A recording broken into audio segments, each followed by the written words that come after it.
Oh.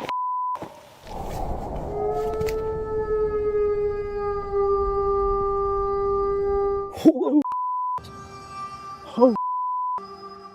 Hello? Hello? I just saw you. Whoa, whoa, whoa, whoa, whoa, whoa. This shocking video comes from Denfisken, a Swedish TikTok creator known for sharing clips of his work in the forestry industry, often running heavy machinery deep in the woods. Most of his videos show normal logging life, but sometimes something truly unsettling happens. On January 23rd, 2024, Denfisken heads out alone into a quiet forest at night. As he gets ready to start his chainsaw for what looks like routine work, the woods stay completely silent until a chilling sound suddenly breaks the stillness.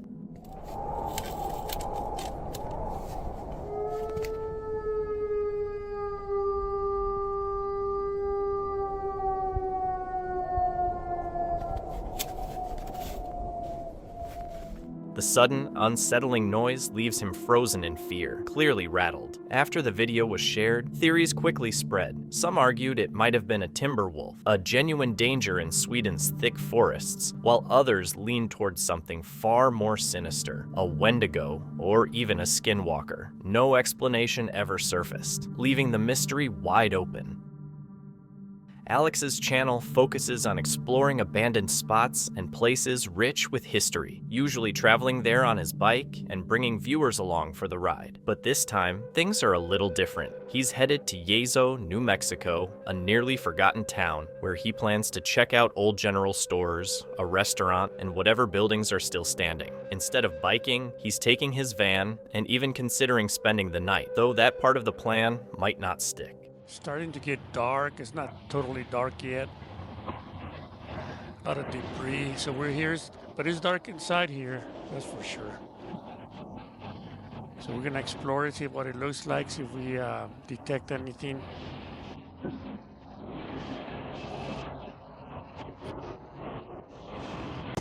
So this is the big room here.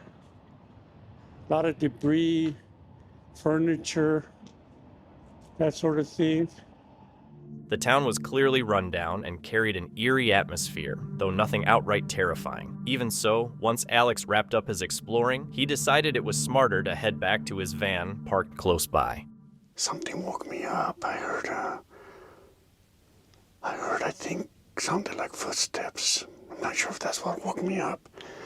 I put on my pants and my shoes, just for in case. I was asleep. I got all my windows closed. I got this light here, but I don't know if they can see it.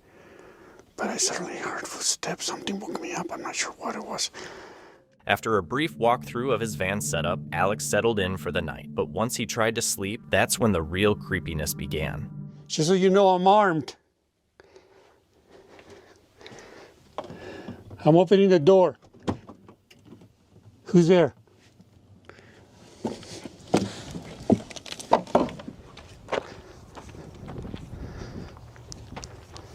I don't see anybody.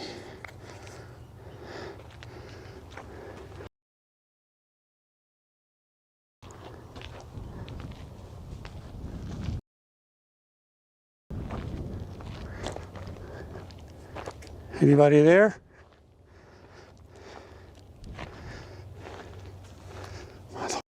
Nobody out here. Hello?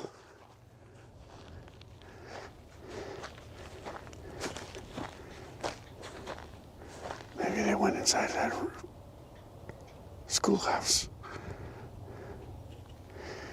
Okay. It's time for me to go. The sound was coming from this side, from the driver's side. No one was outside. Most likely, it was someone who noticed the van, assumed it was empty, and tried to take what they could, only to bolt once they heard Alex's voice. Or maybe it was just someone messing with him. Either way, Alex didn't stick around to figure it out. He made it clear he was armed, but the smartest move he made was avoiding any confrontation altogether and simply leaving the area. Endless Venture is all about going way off the beaten path, deeper into the wild than most people would ever think of. In this episode, Casey and his buddy Riley team up with their guide Deepak and a full camp crew to head into one of the most untouched places Casey's ever been, the Babai River Valley in Nepal. This is straight up tiger country. Wild, unpredictable, and full of some of the rarest predators on the planet. Their trip kicks off in the crowded streets of Kathmandu, but things change fast. A small plane carries them over the Himalayas. Then it's hours of bumpy roads through villages and checkpoints before they finally reach the lowland jungles near Bardia National Park. Most safaris stick close to the park's edge, but not this crew. They push deep into more than 370 square miles of wilderness that hardly anyone ever sees. Out here, elephants wander free, crocodiles slip through calm rivers, and the roar of a Bengal tiger can bring the whole forest to a standstill. Right on the edge of the Babai River, so we're gonna camp for the next few nights. Time to get the campsite up, get all the gear out of here, and then send the truck and two guys home. They set up camp just before sunset, right on the river's edge. Once the truck drives off, they're left with nothing but tents, firewood, and the steady sounds of the jungle. Deepak, their seasoned tracker and wildlife photographer, is leading the way in the coming days. But for tonight, the goal is simple: stay alert. As the sun slips behind the canopy, the crew gathers for dinner, firelight flickering across their tired faces. This isn't just some quiet getaway. It's risky ground. Elephants, rhinos, and even tigers roam these parts, and with only canvas walls between them and the wild, there's little real protection. The danger we face is from wild elephants. Wild elephants will come into our camp, destroy our camp if they want to. So we've got a few precautions. This is an interesting one I've never seen before. The guys are going around the perimeter of the camp and putting rope and string that's been soaked in kerosene all the way around the camp. First thing, elephants hate the smell of kerosene. But if they do come in camp, not only will they be deterred by the scent, the guys will light the rope on fire. So there'll be a flame barrier all the way around the camp that'll try to keep the elephants out. It's time to settle in our tents for the night and get some sleep, and go out in search of tigers in the morning. It's an old method used to keep elephants away. Not guaranteed, but better than nothing. One of the crew, Dookie, takes on the role of night watch, keeping the fires burning while everyone else rests. Still, none of them could have predicted what the night was about to bring.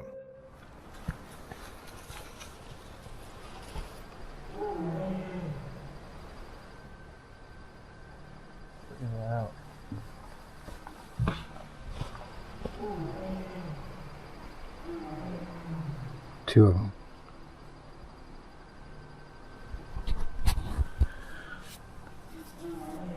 Hear that? That's tigers calling to each other.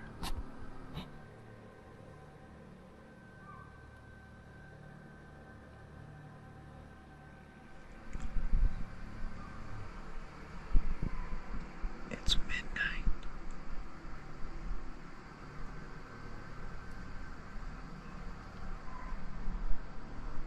Hear the alarm calls from a gentle deer.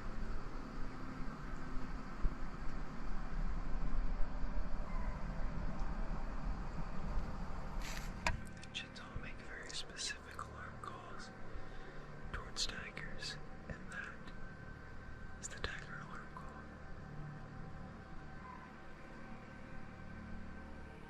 That means there's definitely a tiger right by camp right now. Yeah. They don't alarm unless there's a tiger. The night is tense, every sound magnified by the dark. Sleep is light, and no one fully relaxes. Soon the low rumble of tigers echoes through the trees, haunting yet terrifying, followed by urgent deer alarm calls. Everyone stays in their tents, holding their breath as something large moves just outside. By morning, the evidence is clear. Fresh tiger tracks right at the camp's edge. The predator had circled, watched, and slipped away silently, a chilling reminder that they are only visitors here.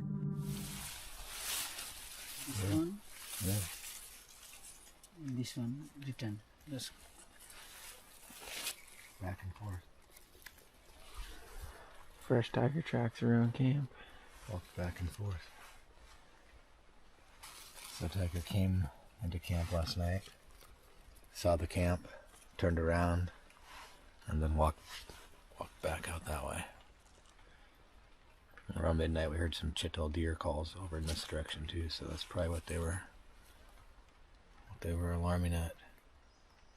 It's crazy to think that last night, while everybody was sleeping in camp, and our night guard was probably right there by that fire, just there in the tall grass, a tiger walked up, looked at our camp, assessed the situation, probably watched the night watchman walk around or stand by the fire, and then just snuck off in that tall grass. They were extremely lucky the tiger near their camp didn't come closer. If it had been curious or aggressive, nothing could have stopped it. At dawn, still on edge, Casey, Riley, and Deepak followed fresh tracks in the mud, some so new they steamed. Their own boot prints had been covered by a tiger's, proof they'd been watched and circled during the night. Then they saw him, a massive male tiger emerging from the riverbed brush. He stood calmly in full view, amber eyes meeting theirs. With only a few thousand Bengal tigers left, it was a rare, unforgettable moment.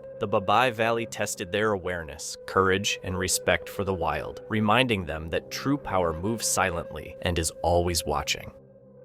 After a long night of fishing, 2 men were packing up, but the moment they got into the car, something unexpected happened.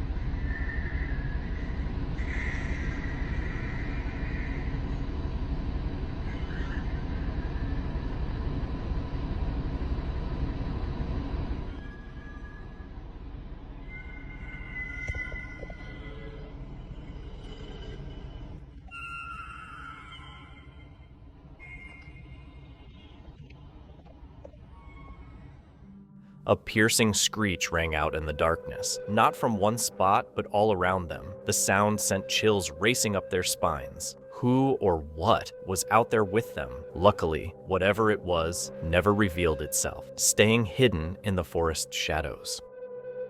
Exploring with Angelo is a channel that doesn't just talk about myths, it dives right into them. Run by Angelo, it's built a reputation for its direct, hands-on style of investigating the paranormal. In this video, he's joined by his friend Frankie to take on one of their most unsettling locations yet, a remote area known as the Red Eye Demon Forest. Angelo has been there before, always leaving with more questions than answers. This time, with new equipment, plenty of caffeine, and just enough determination to last the night, they head back in. But before they can even settle, the forest makes its presence known through strange noises, movement, and an impossible voice. The hell is that?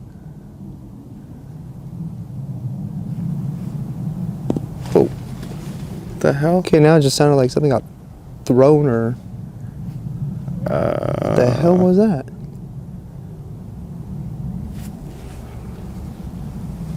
Hello?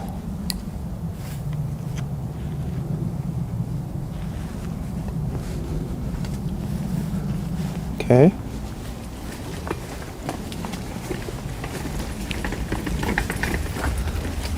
The first sound doesn't scare them, but its familiarity does. A deep, sudden thud, like something heavy hitting the ground just out of sight. With no wind and no animals around, Angelo and Frankie press on.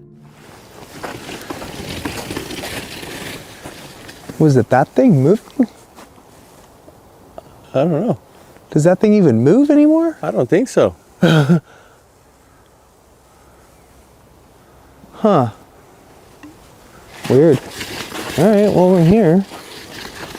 More or less anyway.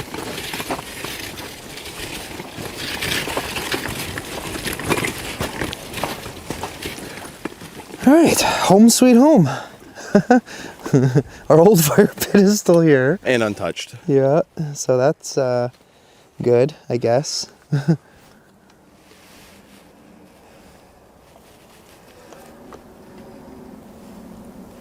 Oh, it is moving.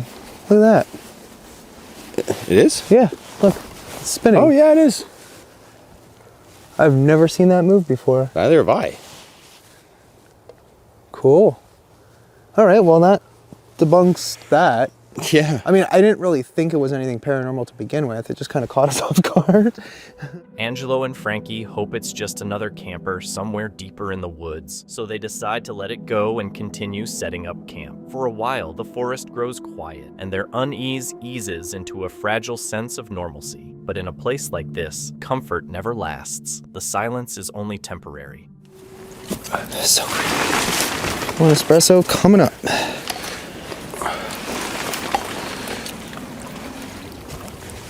How was that?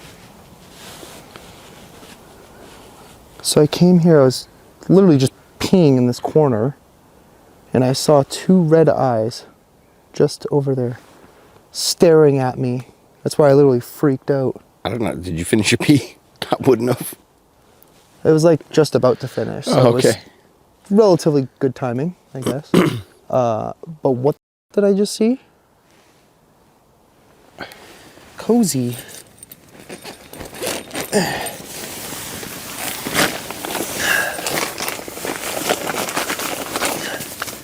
Well, at least this time we know we got lots of space in here. Yeah. We know we're gonna fit. Yeah, that's for sure. Just make sure I don't have anything super important out here. Despite the unsettling activity around them, Angelo and Frankie do their best to stay positive, mainly to keep from getting too rattled. Eventually, they decide to retreat to the tent and call it a night. But once wrapped in their thick sleeping bags, it becomes clear comfort is nearly impossible to find out here. I think that's that fan thing again. The squeaky noise, yeah, but not that other sound.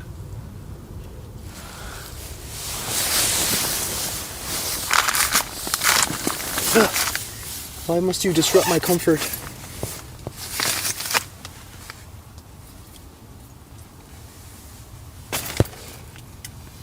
I don't see nothing. I don't know if that makes me feel better or worse. I don't know. Okay, I'm gonna try and sleep. This is not what caterpillar feels like. Yeah, I know.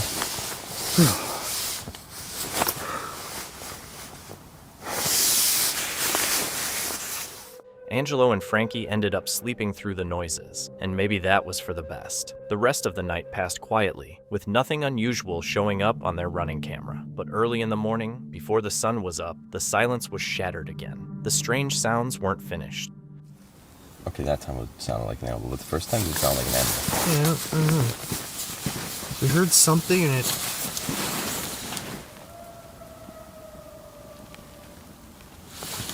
Wolf? Okay. Maybe.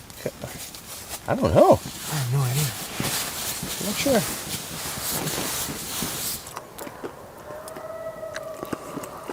Oh, that's like right over there. Yeah. We can't tell if it's a coyote or if it's like a wolf or something. So we're packing up here, but... What in the hell? I don't know. That doesn't sound right.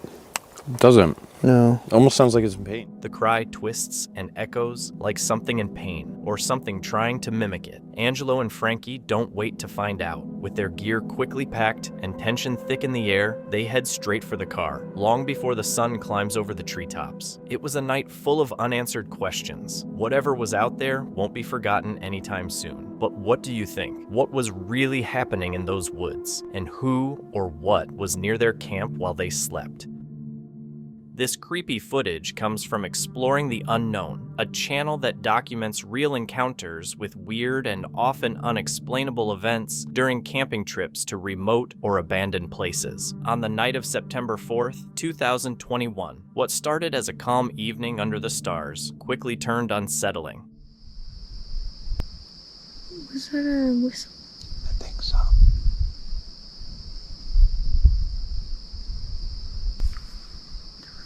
Footsteps by that campsite. Dude, literally just... Huh?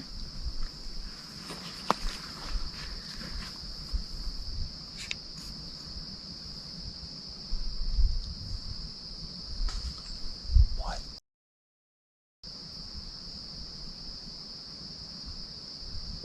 Shall we say something?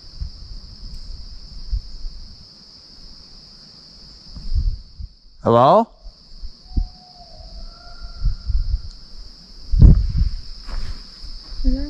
Like that had to be another camper. It's 4 in the morning. Who's gonna be up? I know. That's what I'm saying. It's weird. It's weird. But we're up.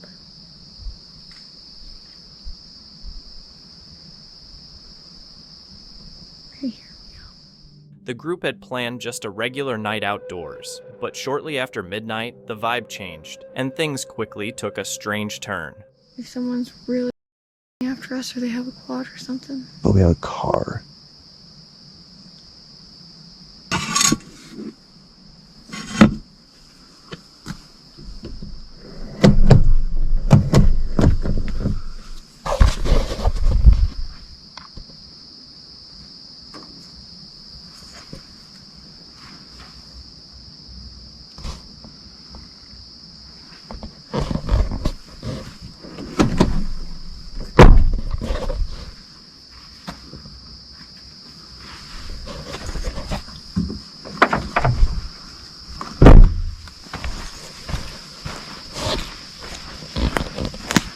And we got a headlight.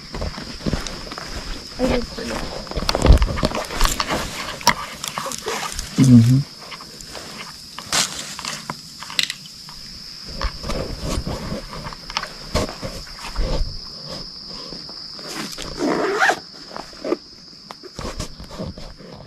It started small, yelps, creaking branches, and a high whistle. At first, they thought it was normal forest sounds, but then footsteps seemed to approach their campsite. A quick search found nothing. The whistling was coming from across the lake, where there were no trails or campsites. By 4:48 a.m., loud rustling outside woke them, and slow, quiet footsteps came from the empty side of the lake. Some wanted to go to the car. Others hesitated due to poor visibility and vehicle issues. As they packed up, distant headlights flickered through the trees.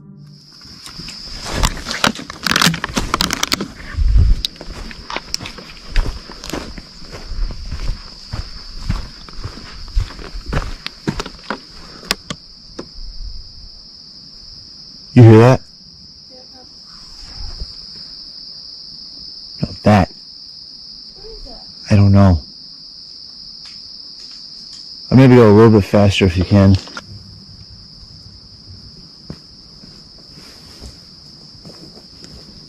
We have absolutely everything, so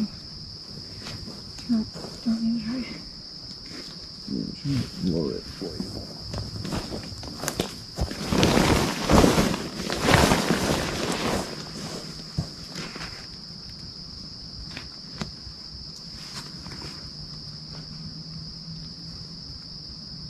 I don't know what to do.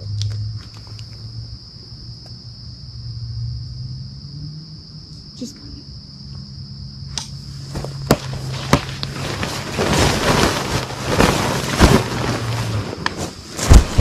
Oh, there's a car coming. Got the perimeter lights.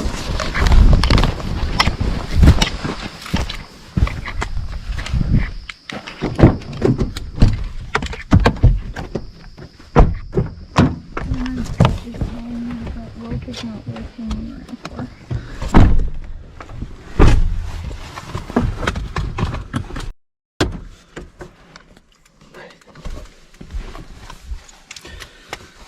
Wallets in here, phone is in here.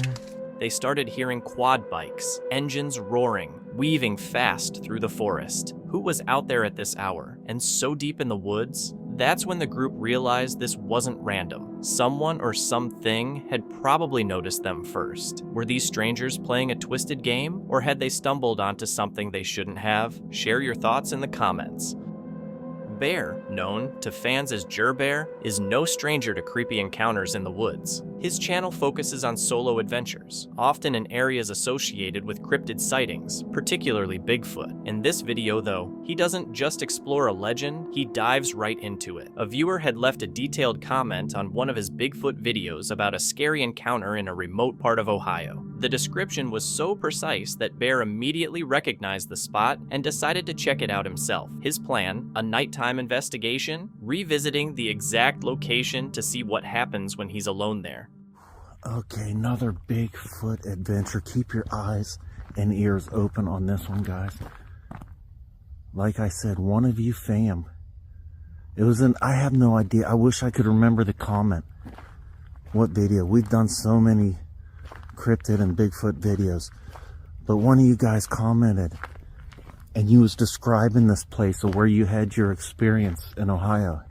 And I knew, I could tell. Oh. So as I was saying, one of you guys had commented in one of my Bigfoot videos that you had a sighting here in Ohio. And you gave the name of the place and even was describing where it was at and how it happened to you. And I could visually picture, I knew exactly where you was talking about. And that is where we are tonight. I tried coming back here on a live with you guys, but it wasn't coming in good. So I wanted to do another video where we can get some good pictures and explore this place at night, but be able to see better.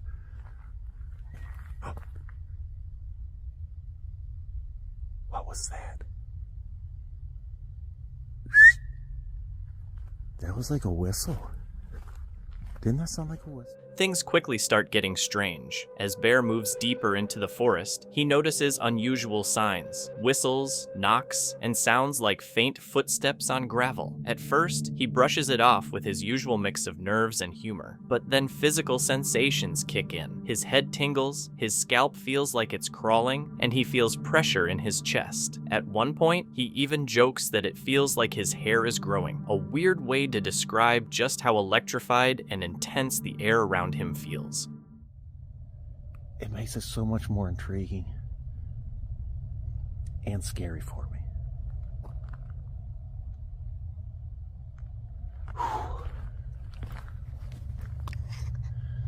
There we go. Now I got sort of a spotlight too.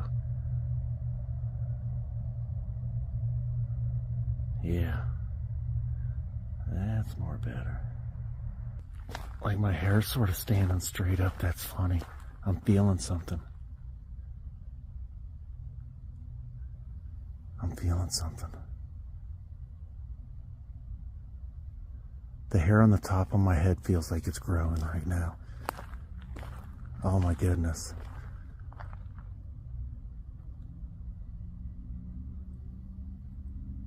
That is a crazy feeling.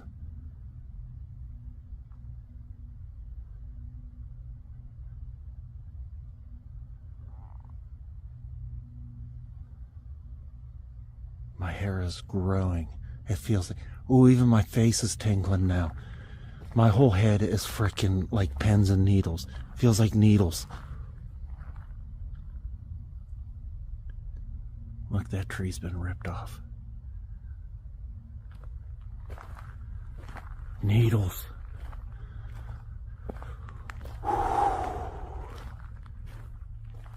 As he moves deeper into the spot described by the viewer, the noises around him get louder. Branches snap behind him, and a strange whooping echoes from afar. His camera briefly catches something moving low and fast through the trees. Then, a pair of glowing eyes appear. Not just a typical animal reflection, but large, unblinking eyes staring straight at him, too high to belong to any known wildlife. The eyes disappear, only to reappear moments later, now fully upright. Whatever had been hidden or crouched is now enormous and standing tall. Man, I'm getting sicker and sicker in my belly too. Why? This is insane feeling. It's very hard for me to keep moving forward right now. I hope you guys know that. Like, I really don't want to. Man, this doesn't feel right. This does not feel right at all. Oh, I just seen a light back there. Real quick, was that eyes? Was that eye shine? It was super fast, but oh, there it was again. Right there, look. Eyes. Big monster eyes. Do you guys see it? What is that? It's staring at us. Oh, It just stood up. That thing is huge. Look how big that is.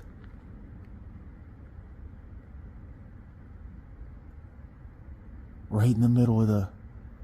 Oh man, I can't zoom. I don't want to move because I don't want to lose it.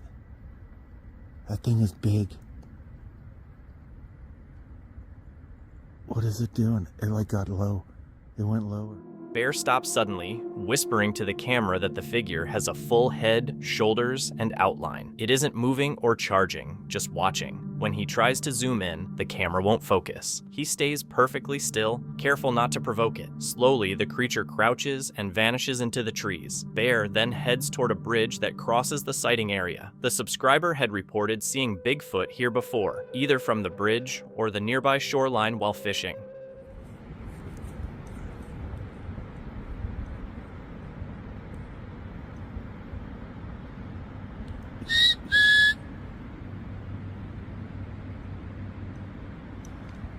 Oh my goodness.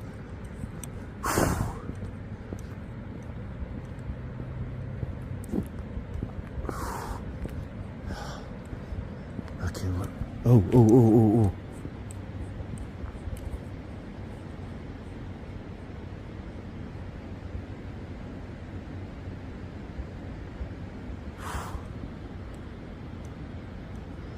Whoa. Whoa. And it disappeared. Did you guys see that? That was a dark shadow in the middle of the beam of light. I don't know how it looked on camera. I was looking with my plain eyes. And it started coming my way. It was like a circle. And then just vanished.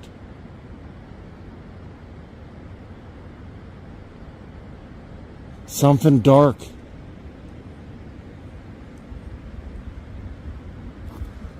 No. Man. Oh my goodness.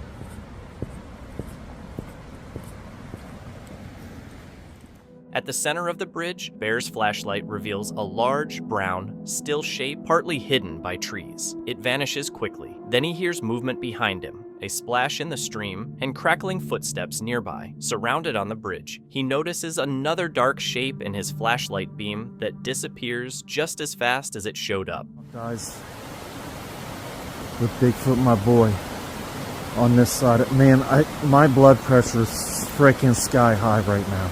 Like, I feel everything in my body sort of getting elevated as I'm getting down here. I don't like being on this thing, really, at the moment. I don't know why.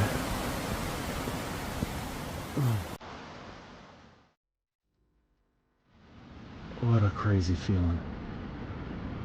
If I just seen something move down in here.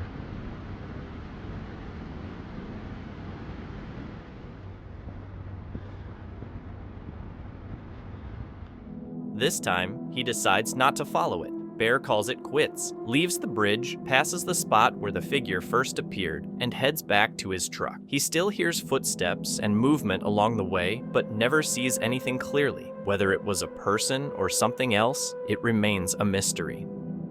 The unsettling footage was shared by Black Mass Paranormal, a US-based YouTube channel known for solo explorations into the paranormal and cryptid encounters, often set in the Appalachian region, particularly the isolated Smoky Mountains. On August 4th, 2025, during one of these solo ventures, the investigator stumbled upon some troubling signs suggesting he wasn't entirely alone in the forest. We are going to go up to higher ground and see if we can see something. That print, to me, is pretty interesting because this is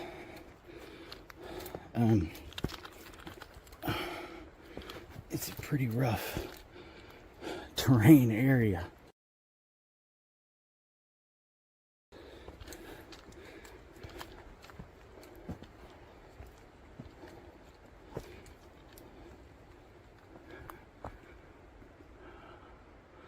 Now there are, in my opinion, Bigfoot in this area.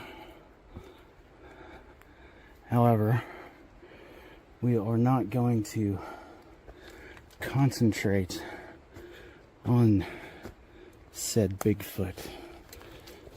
Something came sliding down this hill. While hiking deep on the Appalachian Trail, looking for what he thinks might be feral people, he spots a small barefoot footprint in the mud, almost like a child had been running through the woods alone. It feels strange and out of place, adding to the growing sense that someone, or something, is nearby, just out of sight. She's recording.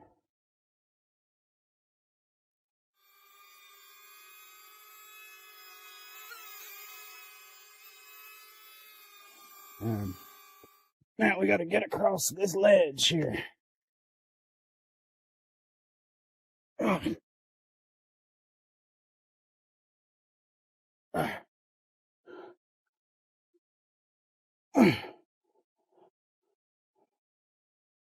See what I mean? This isn't the most... Oh, that's a rattlesnake. God damn.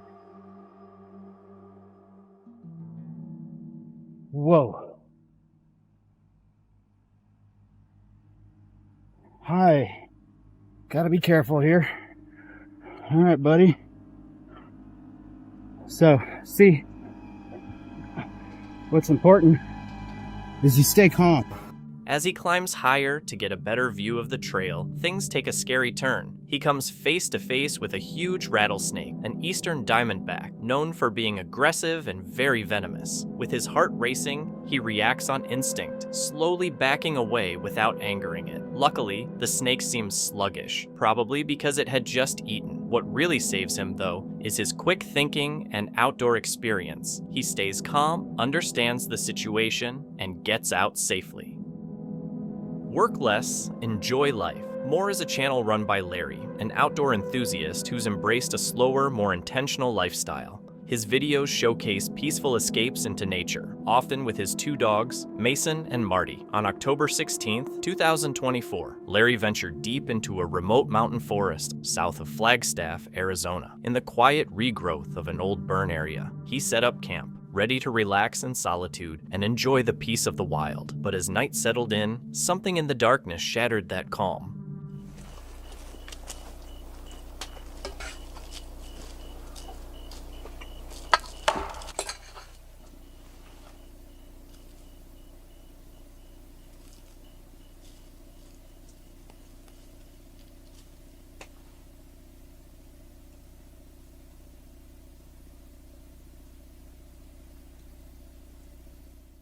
After grilling a steak by the fire, Larry stepped into his camper to eat. But only a few bites in, a loud, sharp bang echoed from outside. It sounded like either a gunshot or a heavy branch snapping under pressure. Sudden and jarring, it instantly changed the mood of the night. There's been times where I'm out here, or not out here, but in the woods, and you just hear something you can't explain. And, I don't know, it just gets your anxiety all worked up.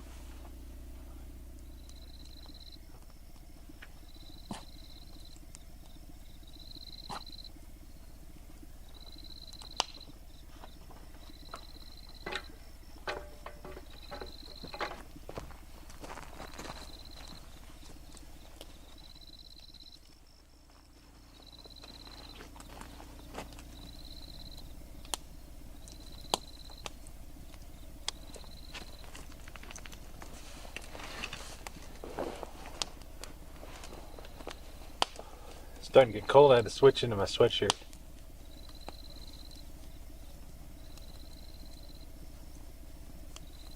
Fire feels good though.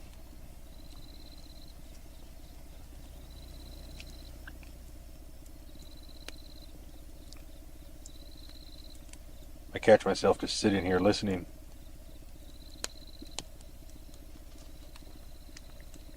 Part of me just wants it to be a cow or a coyote or something. Like I just want to see something that I could know that it was it. just so I can just drop it. Like I'm trying to sit up. The dogs are fighting.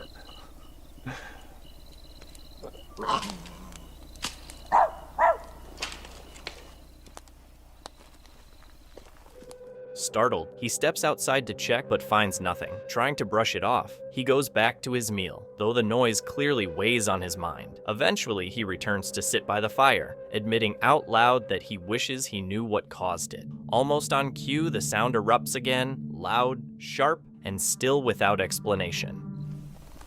Buddy.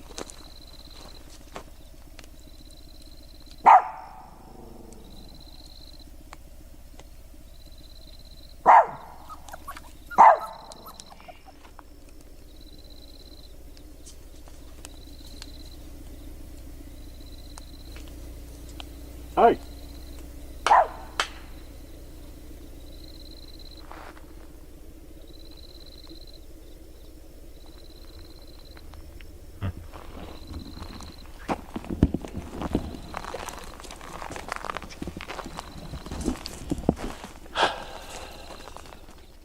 This time, his dogs, Mason and Marty, spring up and start barking into the dark. Larry calls out a calm, "Hello?" hoping someone might answer, but instead, the same eerie clapping sound comes back. He sweeps his light across the trees, but there's nothing. Out there alone in the middle of nowhere, with strange sounds and no explanation. That's one of the most unsettling feelings you can have. Could it have been another camper out there, or was Larry truly alone? While hiking with Flex Tapes, the creator discovered an abandoned caravan tucked off a forest trail. Inside, it looked like someone had left in a rush, with their belongings still scattered around. Intrigued, he came back on January 26, 2023, planning to spend the night. Despite the dust, the caravan felt oddly homey. He made dinner, got comfortable, and fell asleep on the couch, keeping his camera rolling.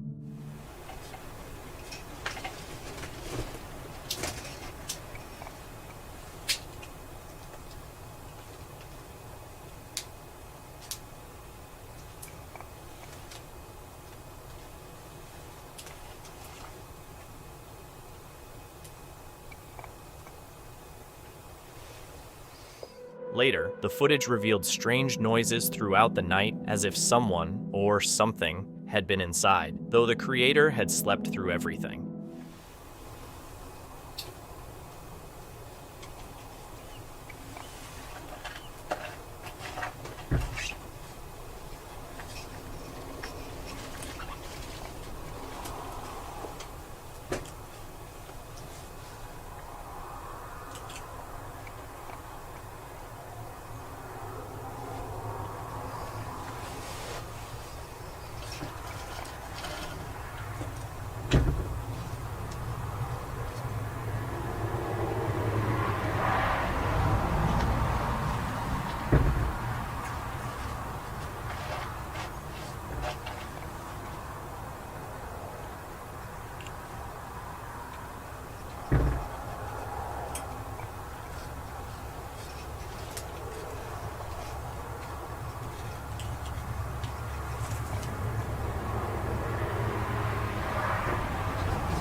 It wasn't until he watched the footage at home that he realized he might not have been alone that night, a discovery that was far from comforting. A camper sets up a hammock in a quiet forest, but as night falls, he starts hearing strange, unexplained noises. Feeling uneasy, he looks around to find where they're coming from, but doesn't see anything.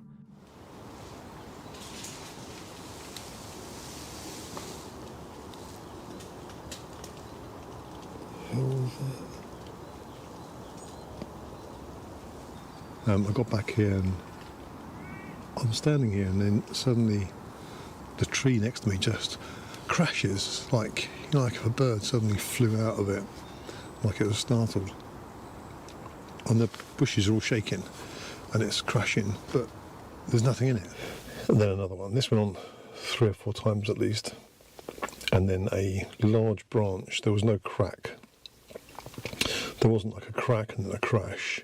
Just a large branch hit my tarp. It bounced the tarp down onto the hammock and then bounced off the tent. And every time I jumped up and got out, there was no movement, there was no nothing. Now, The camper quickly packs up and leaves, vowing never to return. After spending the night in his car, he comes across a strange man on the road. but I've come down here, and as I've stepped out of the woods, literally the entrance to go in there is just there. And there's a man just walking down the road by me, and he saw me and he went, "All right." And I was like, "All right." He went, "You been camping in the woods?" I said, "Yeah, just a little hammock camp." And he says, he went, "You're brave." I said, "Why is that?" And he went, "People are before, no one's lasted." I said, "What do you mean?" And he just laughed and he went, "You know what I mean." I walked off. Months later, after many viewers urged him to return, the camper goes back to the same forest with better gear. As night falls, the strange noises start up again. It could just be someone walking a dog or something down the main track.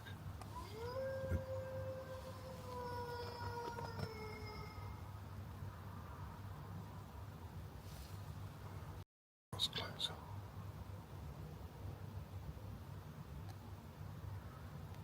That was running close.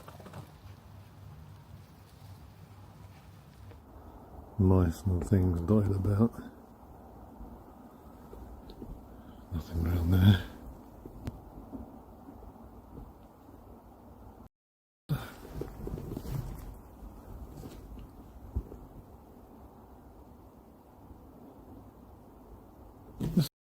Handprints.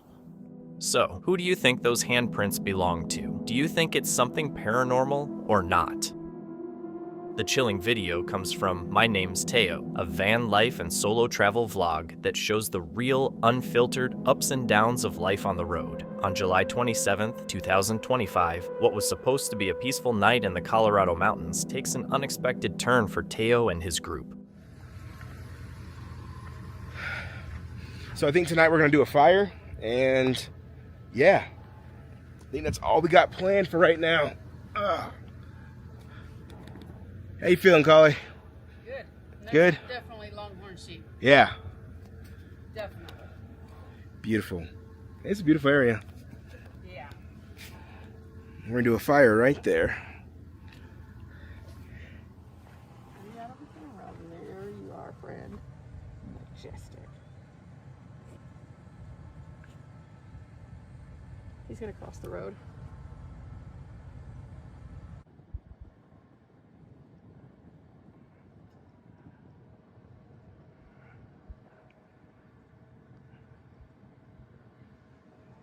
They're staring at us.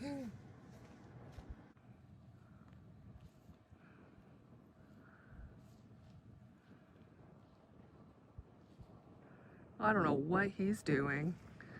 This is not what I would consider one of his better ideas, although kind of cool. They reach their campsite and settle in for the night, enjoying the mountain views, dancing, listening to music, and soaking in the quiet and peace the place has to offer. Everything feels calm and easygoing.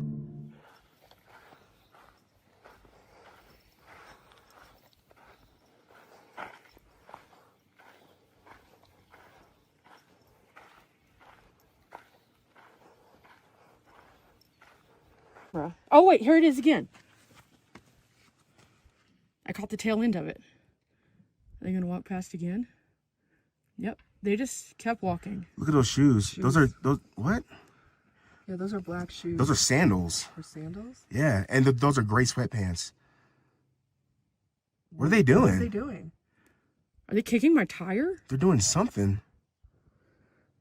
Dude, and I thought I heard something messing around outside. I did too. See, I don't like that because I heard stuff last night too, but I was like, I'm not gonna let myself get scared. We're not staying here tonight, guys. Of course not. Absolutely not. That's 6. They all of a sudden, there they are. They go across rapidly in slides. And those pants are oversized. Yeah. So at first I thought, okay, maybe that's Riley right there. Because those aren't cuffed at the bottom. Yeah. Okay? Right? But then they go past again. Okay? That's at 9:41. Riley was already in. And then they come over and start kicking at my van. That definitely wasn't me. No, you're not over here playing. That's not you. That's not any of us. No. Wait, was that another set of legs? See, this has a cuff on the bottom. The other one didn't have a cuff. Yo, it was multiple people. That's 2 people. Have cuffs on. Yeah, them. this has cuff. The other one was loose. And like, these are not my pants.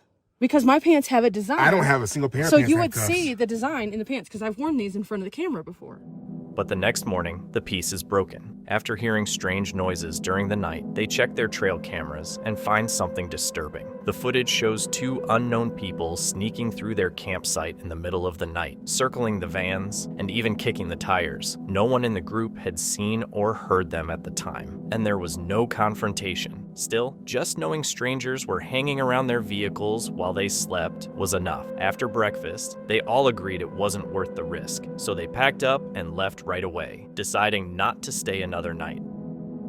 Back in November 2015, a little-known YouTube channel called Our Trips to Go posted a short video called Polar Bear Encounter. At first glance, it seemed pretty normal, but what the camera actually caught was way creepier than the title suggested.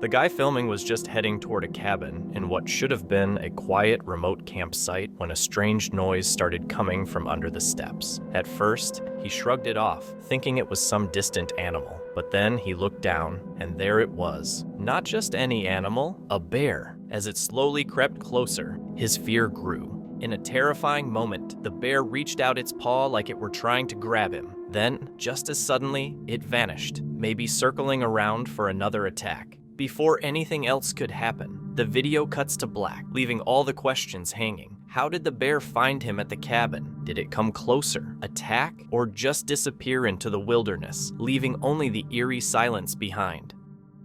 On April 22, 2025, Cursed Urban's Randonautica video starts as a normal nighttime exploration, but quickly takes a darker turn. He heads alone into a remote forest, using the app to generate coordinates based on his mental focus. His first intent is harmless, but the next 2 nights make him question whether he's being watched. Early on, he hears faint rustling in the trees, which he dismisses as animals. Following the generated point, he reaches a quiet campground and finds a large, weathered stone wolf statue partially hidden behind a tree. Its lifelike eyes catch his flashlight beam, giving him a scare he admits was more intense than it should have been. People over there definitely out camping, definitely having a good time. That's cool. That's cool though. That's awesome. Wish I was camping right now. Don't worry, camping videos coming soon. Oh, what? Dude. Yo. That literally scared the crap out. Dude, I'm almost embarrassed by that. That scared the crap out of me. Look at what's back here. Look at this.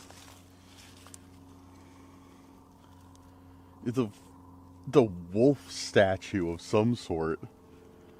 Why is this here, dude? Like, oh, man, dude, that like I said, I'm ashamed to admit that. I looked over here, and how was I standing? I was standing like this, and all I saw was the wolf's eyes peeking over the tree branch, and it was I was like, what is that, dude? Oh man, yeah, I'm kind of embarrassed to admit that, but okay. What is this doing here? That's really, really odd. Yeah, it's like a... He sets a second intention and begins confidently, but then spots something new at a picnic table that wasn't there before. It's a small sign covered in strange, cryptic characters, unreadable and seemingly meant for him. The back has another confusing message in red ink. Whoever put it there must have done so while he was away, hinting that someone is watching him live. We'll just head back to the car and set another... Dude, what is... Okay, alright. I'm not tripping, am I? There's no way I am...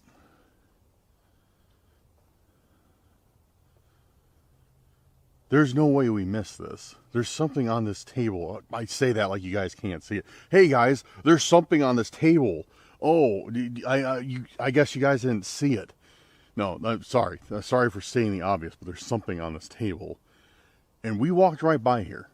I have this table on camera, and when we walked past here, there wasn't anything on it. Unless I'm just blind as a bat, which, I mean, that's kind of halfway true, but that's not the point. What is this thing? So it looks like a little, like a sign thing, like a miniature thing, like a restaurant would have on the sidewalk listing their hours. But it's got some, I don't even know what this is. FVB DPSS ZVVU ILSU or VUN Q? A or Q? I don't know. VBZ. Give you guys a look. Maybe one of you guys have some idea what that could possibly mean. Pause it if you need more time to read it.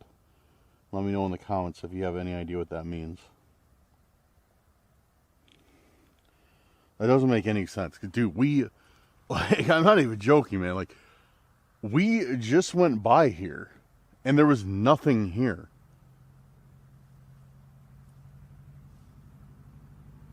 And now on our way back, something appears? Come on. Like... Why is that dude slowing down? That's weird. Yeah, how long has this been going? This hasn't been going for that long. So in the time that I walked down there, down that trail, searched around a little bit and came back, this was placed here within that time. So while I was down there, somebody was placing this here. And don't tell me like it's you know, it's just a coincidence that that's here. Like there's no way. Oh wait, no, whoops. There's another message on the back. Written in red. So this looks like it's supposed to be like maybe a chalkboard. And then the front's supposed to be like a whiteboard. So the front's written in black, and the back is written in red. Man, that was a tongue twister for some reason. VYFVB JHU HSD HFZ AHRL QOL or AOL. I don't know. IHZF DHF VBA or Q.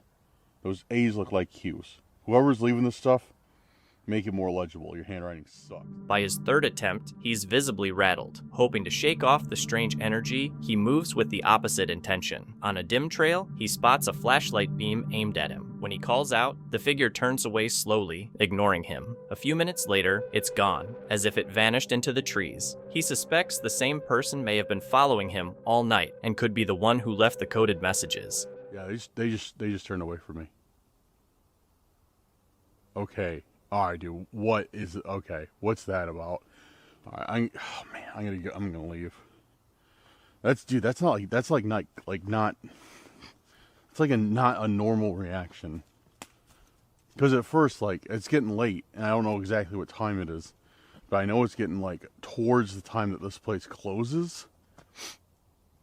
So I was like, okay, maybe, you know, like a park ranger saw my light and, you know, come and say like, hey, you know, get out of here. But usually that's not the case, because they just drive by on their trucks and like yell in the speaker like, hey, everybody leave, you're getting locked in. Well, it's usually a little bit more polite than that. But no, that was definitely somebody with a flashlight staring at me. And then I saw them, like, it was weird. I saw them slowly just turn away. Like, they weren't trying to be, like, subtle about it or anything like that. Like, they just slowly turned away, like they didn't care. That's weird, dude. That is, and then when I called out, I was like, hello. Like, no response. It wasn't that far. It's like where the trail started. You guys have seen, I've been walking down. I haven't even walked far down this trail. It took me like 30 seconds, 1 minute to get where I was. So it's not even far. And they were definitely right where the trail started. Yeah, they were like right here. This is literally right where they were. Right here. Hello? Yeah, no one.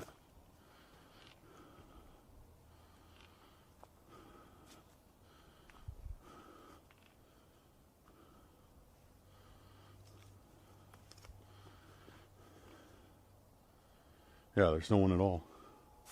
There's no one out here. Because, yeah, this is probably the exact spot they were standing. Right here. And then, yeah, because I was right down there. Yes. This is right where they were standing, for sure.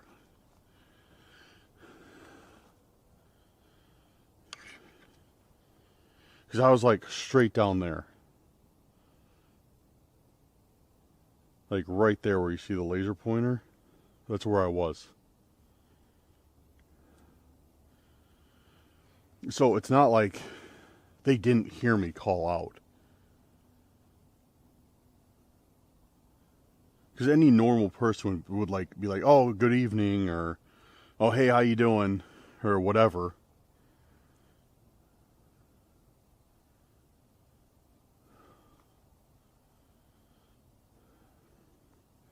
Call me crazy, but how much you guys want to bet that person we just saw with the flashlight is the same person who left that weird display sign at the other point? How much you want to bet?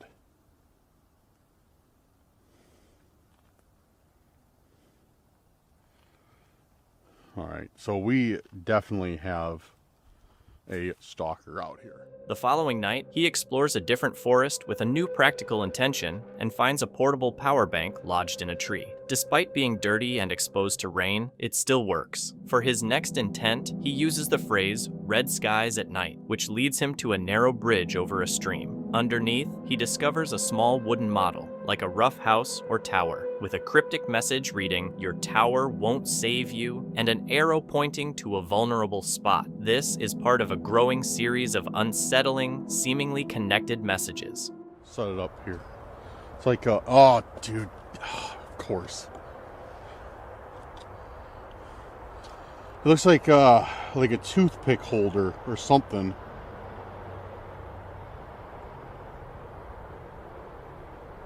What's it say on there?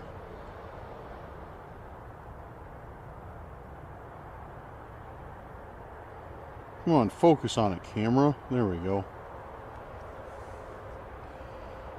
Valdiva, Chile. And here, once again, dude, we've been dealing with this. Sorry, I was trying to adjust the aperture on a video. So, those of you who may be new here, for some reason, dude, I've been getting a bunch of like houses and stuff like that with these arrows pointing to windows and like cryptic messages on it. I don't understand why, but here's another one. Oh, it's got something written on it too. Your tower won't save you. Your tower won't save you, and it's got an arrow. What does that mean? What tower do I have that I would think would save me anyways? That doesn't make any sense at all. This is the stupidest intent I've ever. On his way back to the car, he sets a final intention, "What do you want from me?" This brings him to a partially cleared spot by a stream, where he finds another small wooden boat, the third he's come across during his Randonautica trips. It bears a disturbing message: first to jump, last to drown, with the number 7 carved on top. He doesn't understand their meaning, but the repeated appearance of these handmade boats and their ominous inscriptions suggests someone is leaving these signs and seems to know where he's going. Next, what's this? That's just a piece of, it's just a leaf. It's another one of those boats, dude. This is the third one I've gotten. I keep getting these, I keep getting these boats. I'm getting back to the main trail before we look at this thing. Just because I don't like being, like, isolated while distracted looking at intents. So I'm going to get back to the main trail. And actually, I'm going to start heading back towards my car. We'll take a look at this. But yeah, dude, this is another one of those boats. I got 2 of these so far. It's these little wooden boats. Little wooden boat models. And they keep having things written on them. And, I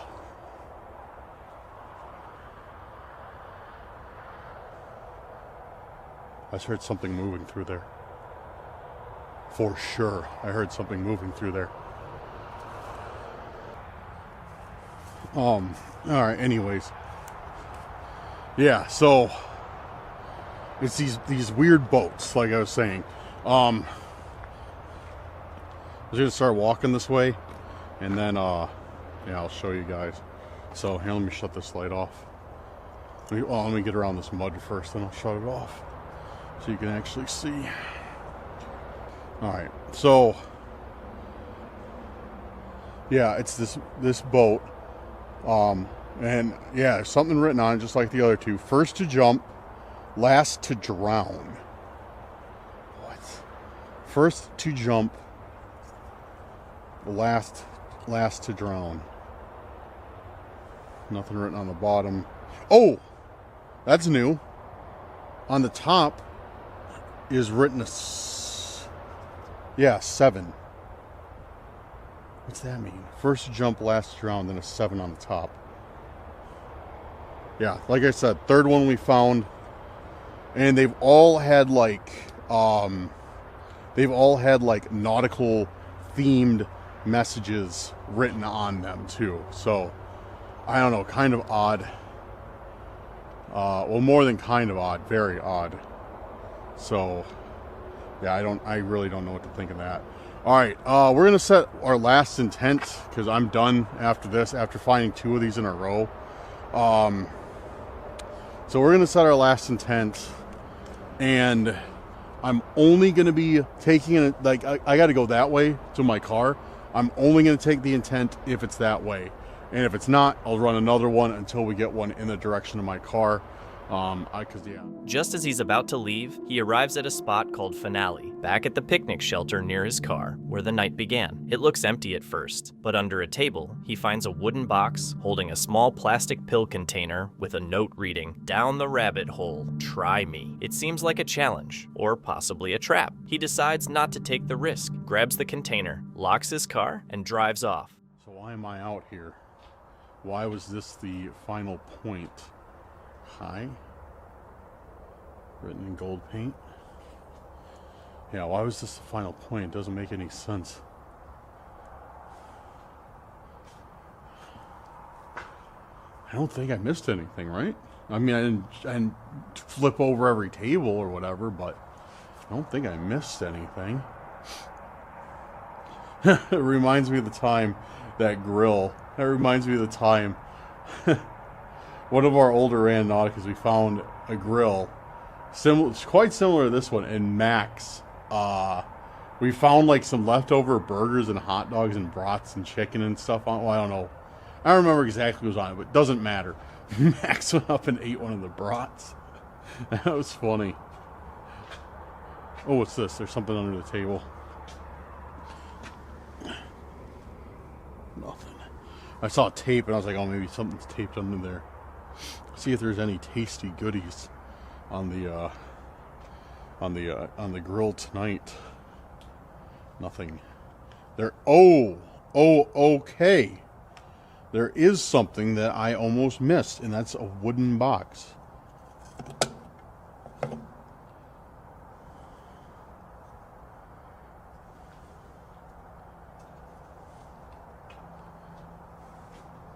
bring it here to the light. Yeah, wooden box.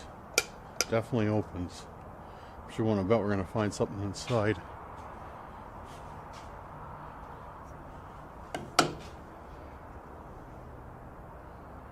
What is this? It's a pill with a message.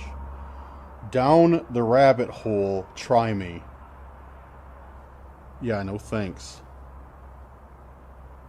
Yeah, the top says down the rabbit hole and try me by the pill. It's soft. Looks like one that would be pretty easy to take apart and put back together. So, yeah, I wonder if that's it. I wonder if they empty this out and put something else in it, because it definitely looks like one that would easily come apart. Dude, I don't know. I don't like that. Especially when I got finale. I'm not gonna open. I was just thinking like I'm gonna cut it open and dump it out. But I don't think that'd be a good idea. So it said something's engraved on it that I can't really read. That's weird, dude. This is honestly one of the craziest intents that we have ever gotten. Like, straight up. That's, I don't think we've ever gotten something quite like this. Where you get an actual pill saying, down the rabbit hole, try me. Yeah, I'm not trying that. Dude, screw that. Alright, I'm gonna pack this stuff up and get out. The night ends, not with a jump scare, but with the chilling realization that someone is watching him. They know his exact location, and it's clear the items aren't random. They're escalating. What do you make of this footage? Urban Ghosts, a popular YouTube channel, recently went on a camping trip in a haunted forest. They took a less traveled path, hoping to find something unusual. During their exploration, they recorded several strange EVPs, which are sounds believed to come from ghosts. But the most striking moment came when the team caught this on camera. Now then it said, hi, Patty. Dude.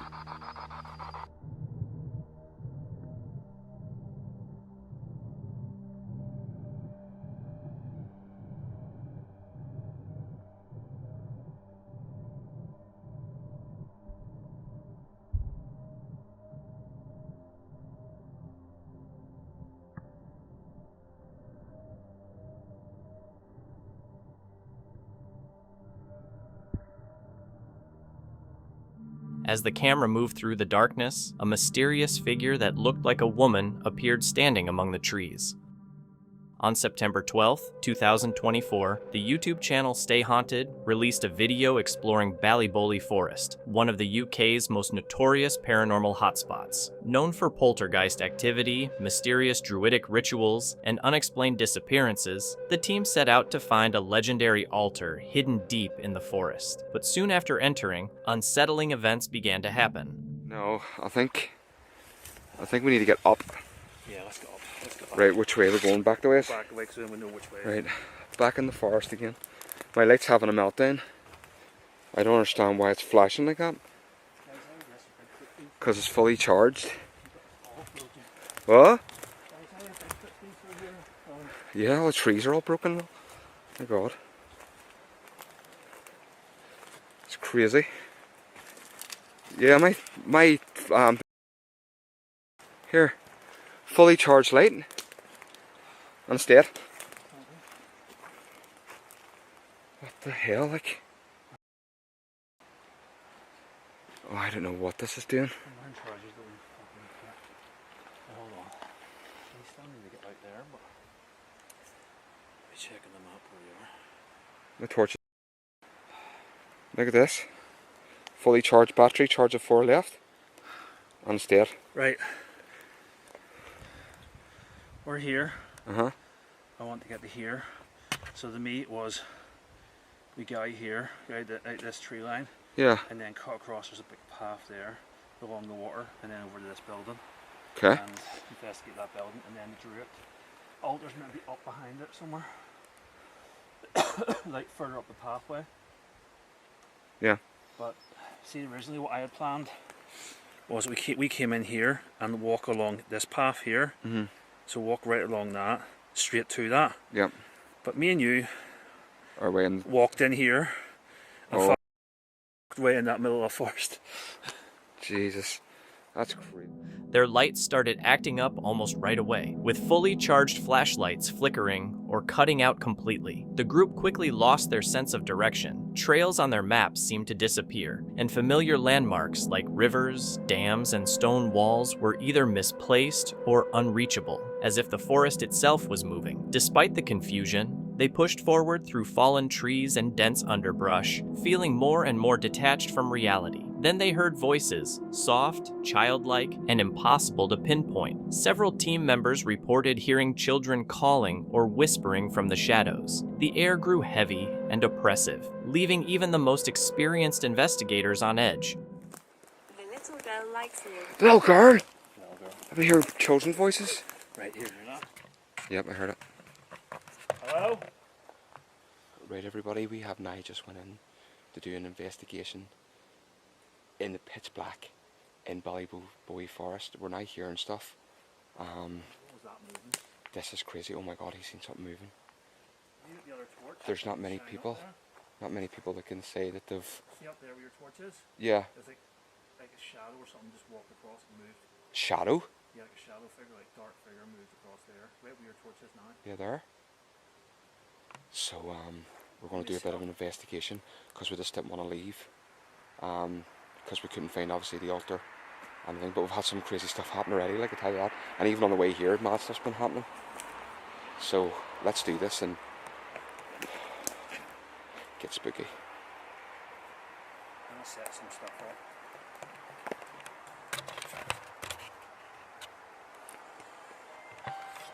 He's just using the torch here to put the equipment out. Like, look at this here, like, see when I turn around. As always, if you don't believe us, that's what I'm seeing right now. Oh my god. My camera's just like, nope.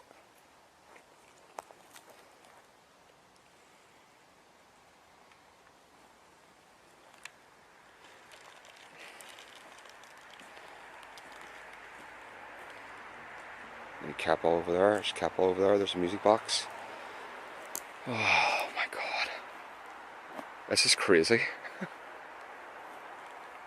I'm probably gonna have a sit down here. The forest floor became treacherous, mud, puddles, and unstable ground. A music box they'd set up started playing on its own, often right after they asked for a sign, its haunting tune cutting through the woods. Then they found fresh, damp children's clothes hanging from a tree branch, something they hadn't seen earlier. Panic set in, and they tried to retrace their steps, but paths and landmarks had disappeared. For 2 hours, they wandered confused and desperate, eventually emerging shaken, silent, and drained. The host admitted the night had gone far beyond expectations. Ballybowie Forest didn't chase them, it waited and watched. The altar, or fountain, remained hidden. Malfunctioning gear, environmental shifts, disorientation, and eerie symbols suggest something beyond folklore, possibly paranormal energy, or a psychological effect amplified by isolation. Some believe the forest itself is sentient. Did the team truly escape, or did the forest let them go? On December 10th, 2022, Grizzly Gaz set out for a solo camping trip deep in the forest. While hiking further in, he spotted something unusual. Nothing. No animals out road.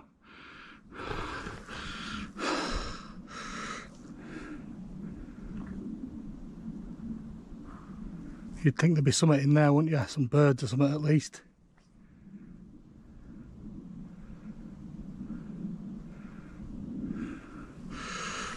Anyway, let's keep moving on. I keep seeing like shadows, almost. That corner of my eye.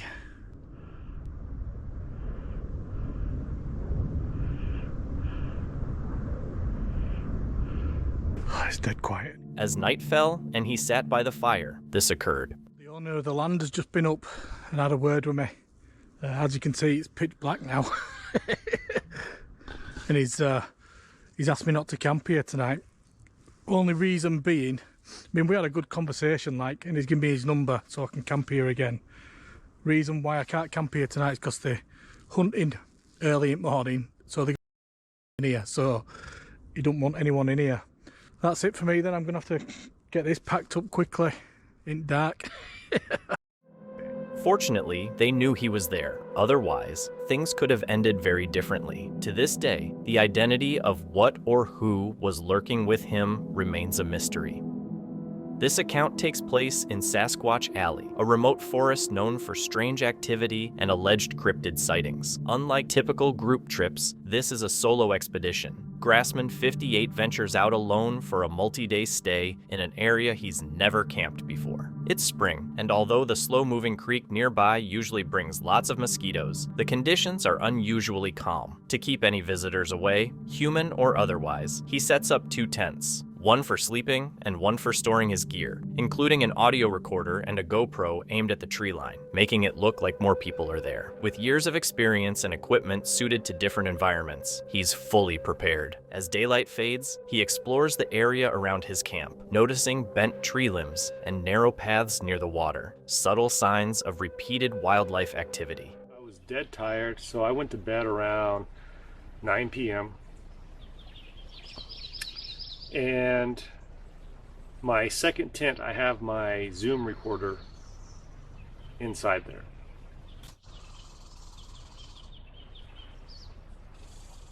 So I set up my Zoom recorder inside my secondary tent, and I went to bed. Somewhere around midnight, I woke up to hearing what I'm assuming is my door handle on my rig, like somebody was pulling on it, just slightly, you know. And I could hear something walking around, and I kept hearing the door handles jiggle a little bit. I have motion sensor lights set up on my rig, and one pointing in one direction, the other one pointing on the other side of camp. Each one would go off at certain points throughout that time period, and something was walking around. I could hear it. So I slowly, while I was laying down, I slowly, you know, picked up my pistol, laid it down beside me, looked at my watch, and it was about 12:03 when I heard the thing start walking around. He marked spots for future trail cameras and gave a single wood knock as a quiet, respectful greeting. By 9 p.m., he was in his sleeping tent with an audio recorder running in the second tent, and 2 motion-activated lights monitored both sides of the camp. After midnight, he felt something gently tug at his vehicle's handle. He grabbed his pistol and checked the time, 12:03 a.m. For several minutes, he heard deliberate footsteps and the door handle jiggling, suggesting it wasn't just wildlife. The next morning, no tracks were found, and the trail cameras recorded nothing unusual, but a single greasy handprint, 4 fingers, no thumb, not matching his own, was on the car door. He hadn't touched that spot before. Grassman 58 stayed calm, relying on his gear and instincts. The handprint is the only physical evidence of something approaching his vehicle without fully revealing itself. Was it a person, an animal, or something else? And why just that one handprint in that exact spot? Hiker Maya Lone. Journey was trying to reach an old hunter's cabin deep in the mountains, but as night approached, he realized he was still far away. Luckily, he came across an abandoned tree shelter just in time and chose to camp there for the night, realizing it was the smart choice.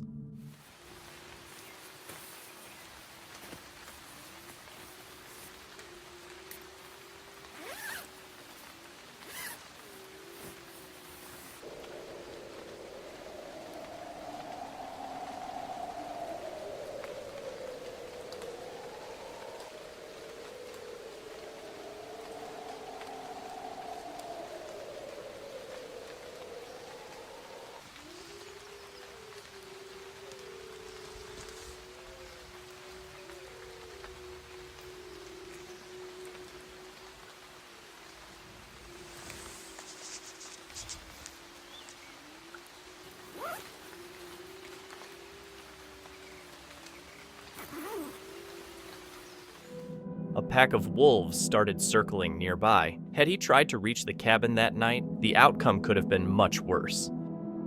The creator of Black Mass Paranormal sets out on June 14, 2024, for a solo trek into the Appalachian wilderness. What begins as a routine investigation quickly shifts from eerie to outright terrifying, unraveling into a series of disturbing and unexplained events.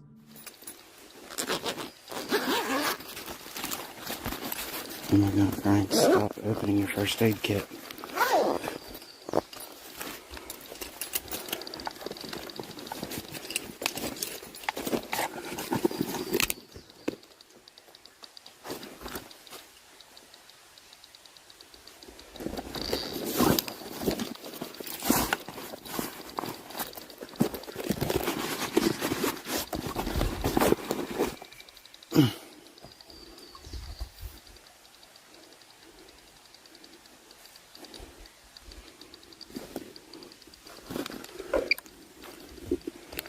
Jeez. Lee, stand. Okay.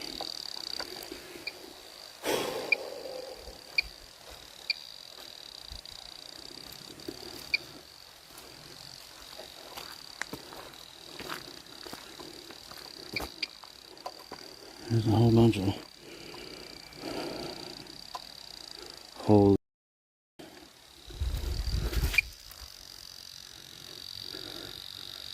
That's a footprint.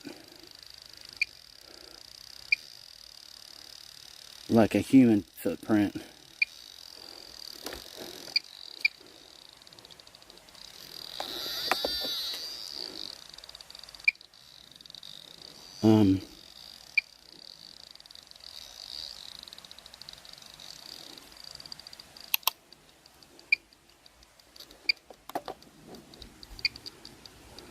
I mean, there's no doubt that's a human footprint.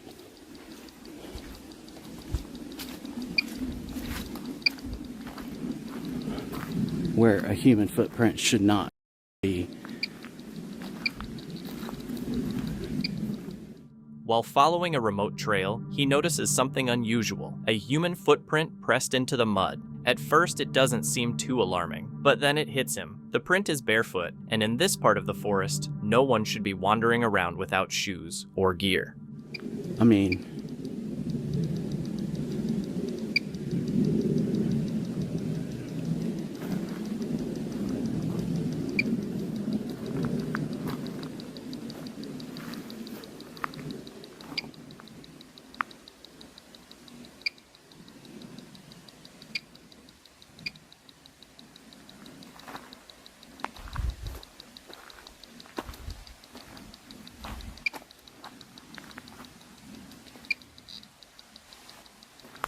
I've got movement over here.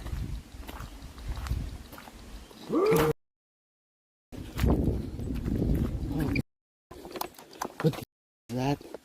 Oh my God. Jesus Christ, I'm gonna. Oh my God, I'm gonna. Shut.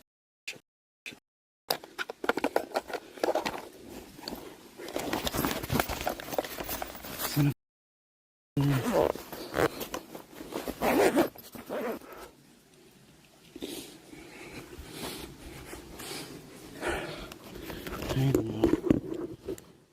What the hell?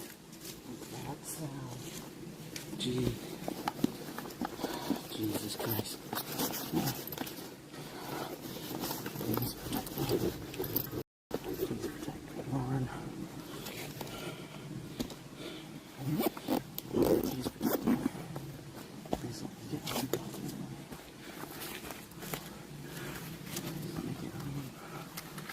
Please let me get home. Please let me get home.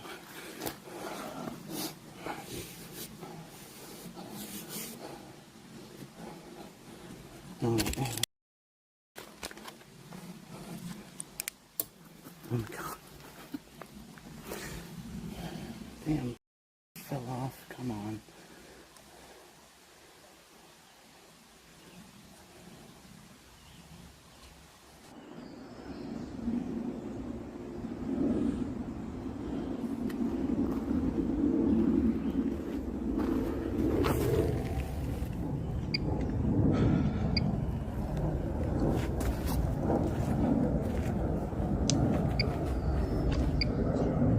Okay, so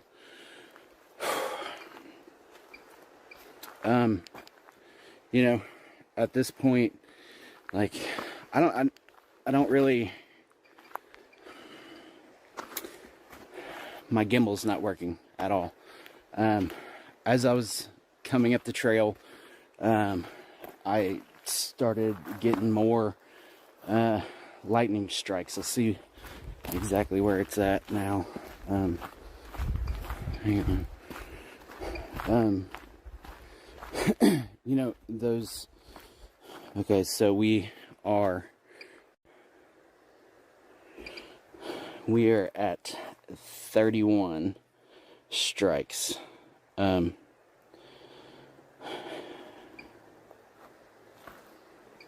What causes that, you know,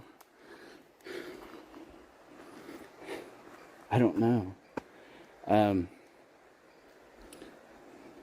Right as he catches movement in the brush, a deep, guttural scream, more like a roar, cuts through the silence. The noise rattles him, and he quickly decides to pack up and head out. In that instant, he wonders if it was just a prank, or if he'd wandered into the territory of the rumored feral people, a legend that's been passed around for years. Either way, it felt like a clear warning. Pretty interesting day, pretty scary day, you know. Those nests. I swear I just saw something like looking at me.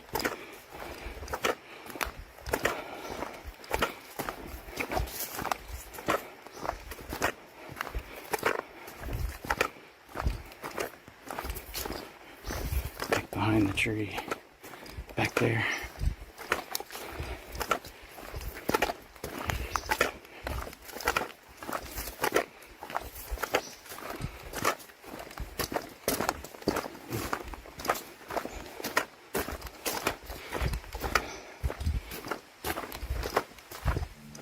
As he makes his way out, he glances back and spots a figure partly hidden behind a tree, appearing to watch him. Maybe it was one of the feral people ensuring he was leaving their territory, or maybe it was something else entirely.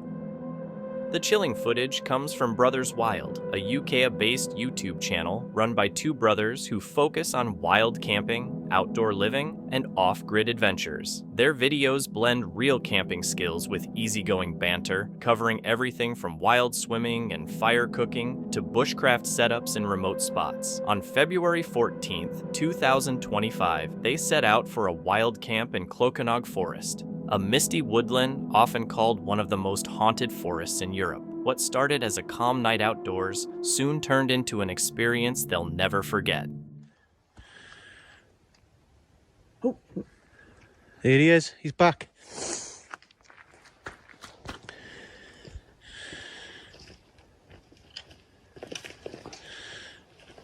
Look at that. It's going absolutely mad. Can't really, it's just flatlining. It's just flatlining red. What's the green in it? I'll go off. Can you go back down to green? You have to walk away from us from the device. Wow. Oh. He's walked away. Oh, thank you. Can you come back?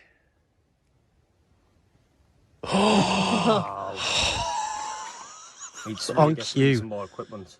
On cue, that is. Can you make a bang in the woods? Or a sound?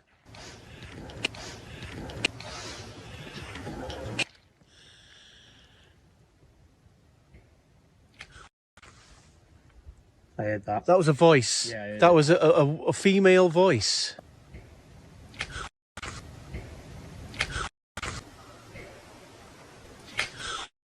That's what I think you got on camera the scream earlier. I don't think you heard it as No, well. I'm going to have to look back at it. That was a voice over there then. Thank you. Right.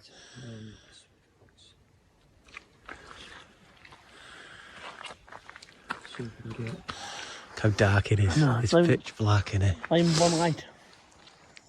Nowhere. What was that? What? Playing something. Oh, I could hear that Oh, voice. digital voice. Yeah, that's what I heard. Like a digital voice. Yeah, It but sounded very- even, it was like Like a sat-nav? Oh, almost, yeah. It's not like a sat-nav talking? Yeah. It's behind you. After finishing dinner, they decide to explore the forest at night. Soon, their EMF reader lights up green. When they ask whatever might be there to step back, the signal drops, only to return moments later. Then, after requesting a noise, a voice suddenly echoes from the darkness. You on the phone? No, I heard it earlier after I asked the question.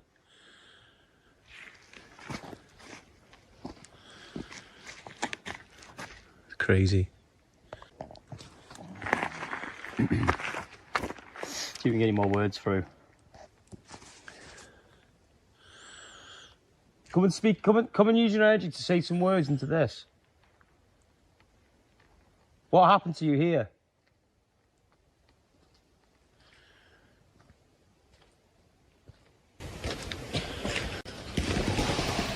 Oh my, oh my God.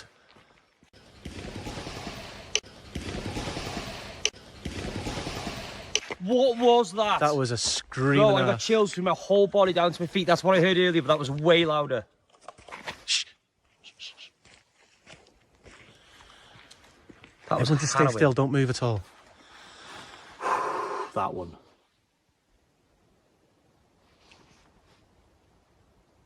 They come from by camp. Say again. Heard that? That's gone further away though. Oh my God. Those noises.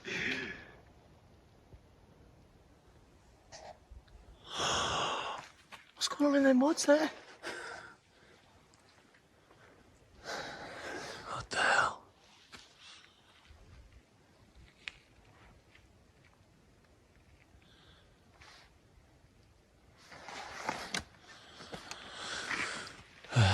Wow, that was crazy. That sent shivers down my whole body. Did you hear it? I want to go back to camp and review this footage now because there's so many sounds. Right, just make our way through where the body was found, and we'll head towards camp. Keep the course. Okay.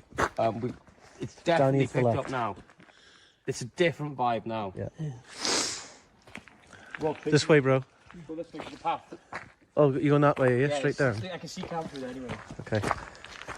See? You can see camp, yeah? See camp from Let's here. go, let's go. Makes those lights on. We get there, the camp's not there, but the lights are still there. Whoa, what was it? What was it? No. It screamed at me, bro. It was right next to me. What? Someone just screamed at me. I was right talking. next to me. The same noise again, No. right next to me. Oh my God! What? It's on.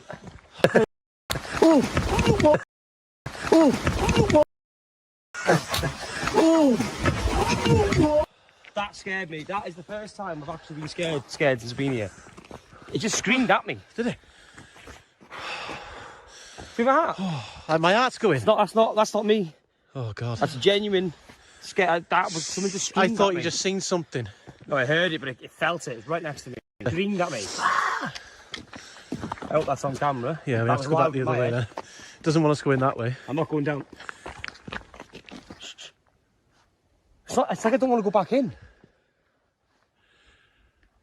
You have to just go through it. Oh my God. Is that one of your cans Yeah. there? Oh, God, it keeps offering. Right, let's get back down to camp. Keep recording, bro. Pains are pecking up. That way. This is we came in. Yeah, come on. You guide because you got the light. I don't want to go through. Go on, That we're scared all me, right. that We're was all a right. scream in my face, bro. It wasn't an animal, it wasn't a fox, that was a woman. It wasn't even a woman, it was like an animal. Like a Skinwalker? Yeah. Oh, What a time to drop your knife too. I know, I hope. Can you keep an eye out for it? It's in a black sheet here. Things quickly intensify once they turn on the spirit box. Out of nowhere, a scream rips through the night, stopping them in their tracks. As they make their way back toward camp, one of the brothers insists the scream came from right next to him, sending him running in panic. Something just screamed at me. That's crazy. Did you hear it, Rich? You know the noise we heard? And I said it's 7 singles down, and it was down the back. And Yeah. in the distance, it was the same. Well, I was talking away, so I didn't really hear anything. The same noise, but close. Seemed to walk in. They did it the first time. He's out. I just tripped the same place. Something over there. Something was trying to stop us going there. Then. Yeah. Whoa! Just seen an orb go across where we're walking to. Did you? Straight across, dead straight line. Wow. There's no bloody insects Well, here. my camera was all that way, so I might have seen it. I wasn't looking, I was looking at the floor. Wow. That noise, I'll remember that one. That's infinitely unknown. Scary, that was. I think I just seen a light as well. Yeah, I don't know if it's the camp light though. I'm seeing, yeah, I think it's, well, it was orange. That orb, them, the green. Glowing.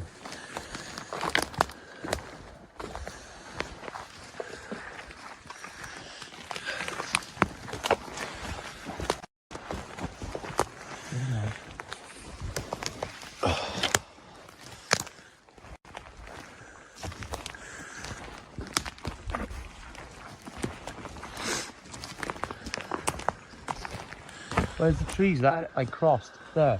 No? I don't know. We're blocked here, we can't get through. It goes to the left slightly then. Left, is it? Yeah. See how people get lost? It's crazy, isn't it? Yeah, now turn the lights off for a second, see how dark it is. No, I don't want to. Imagine being down here with just a little car. It'd be pitch black without the lights. I think come this way. Doesn't matter as long as we go that way. And get down to camp so we can see. Careful on these trees. Don't hurt the answer. Your feet. You go from this way, it's less of a difficult. Oh, cobweb here it is. Cobweb, is it? Camp's up where I see it. Good job we had them lights on, innit? Yeah, that's what I said, it's out, listen. One foot there. Don't need another street. Right, what on this end? Big one. So we just hissed? Could have been an animal, but it's Animal, a hiss. probably. To my left.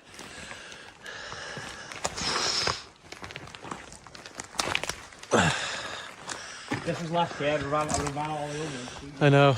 It's because we're so used to doing these now. Yeah. Oh, we clean this way. Are you backtrack the way you Whoa. What's that? We were by here earlier. Whoa, camp's to the left. How was it? It was right in front of us just a minute ago. I know, it's weird though. Really, I'm just doing this way a bit because we were walk over here earlier. I mean, nice here. Are you okay though, yeah?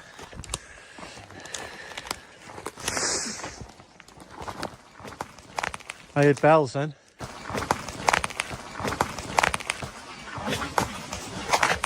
Yeah, there's loads going on, bro. I'm just so used to hearing stuff now. I'm not even sitting there down here. It's because it's so quiet here. You can hear everything. So everything, you hear the smallest sound, it's amplified and it's going red. That's where we were earlier, it was going red. Exact same spot. Gone, see, ran off. We know you're there. We know you're there. Show yourself. Because you come near us, this goes red, see? Yeah. Come to see us, have you? You followed about the camp here? We've got a nice warm fire going anyway. Which we'll probably have to sort out now. I just seen a light to the left. Yeah, I've seen the loads, honestly. Like glowing. Yeah. Oh, that. Twig. He lifted it over there. See movement. On their way back, they take a different path and see an orb streaking through the trees. Then, something hisses at them, and they think they hear the faint ringing of a bell echoing through the forest. Just before reaching camp, the EMF reader spikes again, as if whatever they encountered is now following them. They return to camp shaken, but unharmed. Meet Jason, the adventurer behind the YouTube channel Rambling On. He loves finding peace in the wild and shares his solo camping trips so viewers can experience nature's calm. But on this trip, the forest sounds turned his quiet retreat into an unsettling night, proving the wilderness holds its secrets. The video starts with Jason reaching his campsite after snow blocked his original route. Looking forward to a calm evening, he makes tea and dinner, settling in for what he hopes will be a peaceful night under the stars. You know, you come out camping to relax. And the original spot that I was hoping to camp at, I need one of three things: a bigger pan, smaller burgers, or more patience. So As he sets up camp, Jason shows off a vintage lantern, talking about its history and the cozy glow it adds to the darkening forest. A thick fog rolls in, enhancing the atmosphere, and he relaxes, enjoying the calm air. But the forest's peace is fragile. While lying in his hammock, unsettling sounds break the quiet. At first, he mentions hearing strange noises, then reveals something far more disturbing. He's pretty sure he heard an animal being killed somewhere in the distance. looks pretty cool. I've heard a few funky noises. Yeah, I'm pretty sure I heard something being earlier on. Way off in the distance. Obviously not a laughing matter. But yeah, I couldn't figure out what it was, if it was a fox getting lucky or if it was something dying. So It turned out to be a fox, but the eerie uncertainty lingers. Jason explains that a fox's screams can sound eerily like a person being, a chilling thought that hangs in the fog and makes every sound that night feel more unsettling. it's that time of year where the foxes start screaming. And if you don't know what a fox sounds like when it's screaming, you might think there's someone being out in the woods. Because that's what I thought when I first heard it. The night passes uneasily, and his hammock offers little comfort. By early morning, Jason wakes well before sunrise, feeling cold and miserable. His gear, which he had trusted, didn't keep him warm, leaving him shivering and drained since 3:30 a.m. Oh, it's cold this morning. It took me a long time to get out of the hammock. Even though I was cold in the hammock, my underquilt, it just wasn't up to the job. Yeah, I was cold. I'm awake since kind of 3:30. It's just coming up to 8 o'clock now. To make matters worse, 2 roosters have been crowing non-stop since midnight, breaking the morning's calm. As he tries to make his much-needed tea, his hands are so numb from the cold that he can barely manage, even knocking over the kettle just after it boiled. Despite the harsh night, Jason finds some beauty in the morning once he's up and has a warm tea. He admits he didn't want to leave the hammock, but forced himself to get up and face the day.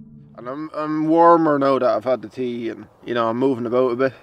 I was lying up in the hammock there this morning. I was cold and miserable.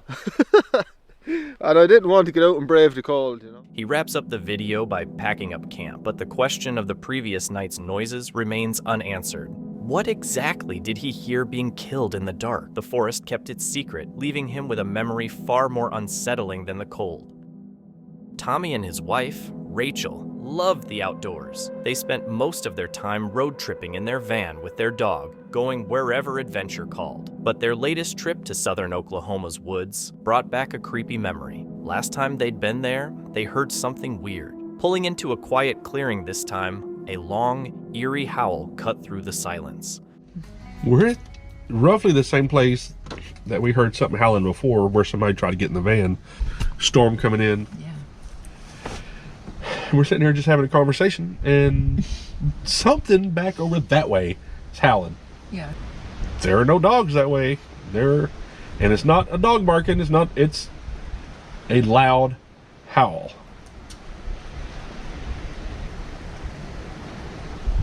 I don't hear it now. Yeah. But there was a howl. There was a loud, long, a few of them drawn out. Yeah. Like roaring. Same thing I heard before. Same exact thing I heard before. There were no houses nearby, no other dogs, just trees stretching as far as the eye could see. They glanced at each other, a bit of doubt showing. Curiosity got the better of them, though, and they stayed put, listening. The howling came again, deep and guttural, totally unlike anything they'd heard before. Then another, even louder and closer. Houses that way. There aren't dogs.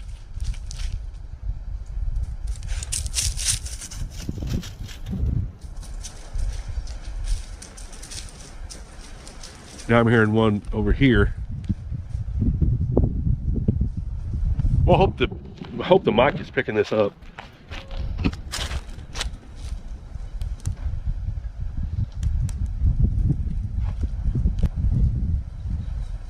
Yep. Like over there somewhere? That way. Yeah. That's one reason we keep coming out here, because there's something going on. There is something happening out here. We don't know what. Hopefully the Hopefully.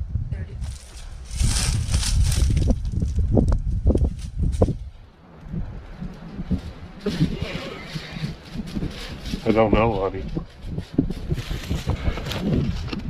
Freaked out. Rachel's getting a little bit freaked out. Camping cook for y'all tonight. Gonna make this a...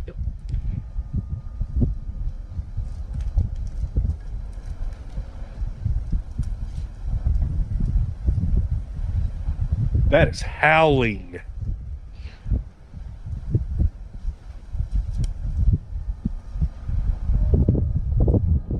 What is that? I don't like it. No, no, no. I don't like that. Some creature. Creature. Apostrophe S. Creatures. S apostrophe. What? There's something out there. Yeah. I don't know. I don't know. I don't know what's going on. I don't even know if I want to stay here. And you know, ask her. I don't get afraid. I don't get scared. But this place is already, it's already made us, Badger has been perked up before. I know. I keep hearing it. It is. Yeah. Good God, you hear that one?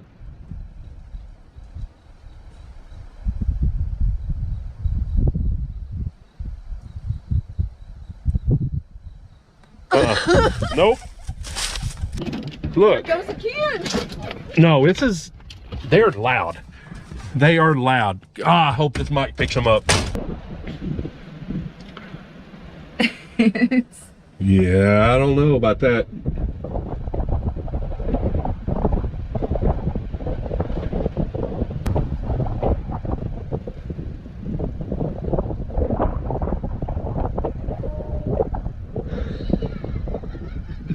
Don't know. It came from over there. Yep. I said there's one back that way and one back. There's one to the right front of the van making a sound. Something to the right front. I don't know. Even how. I don't know how far. The tension broke. Tommy dashed back to the van, slamming the door shut behind him. Even inside, the eerie sound seemed to seep through the walls. Whatever it was huge. But Tommy couldn't just let it go. While Rachel tried to relax, he stepped back outside with his flashlight. But now, total silence. The forest was calm, quiet, like nothing had happened at all. Crickets.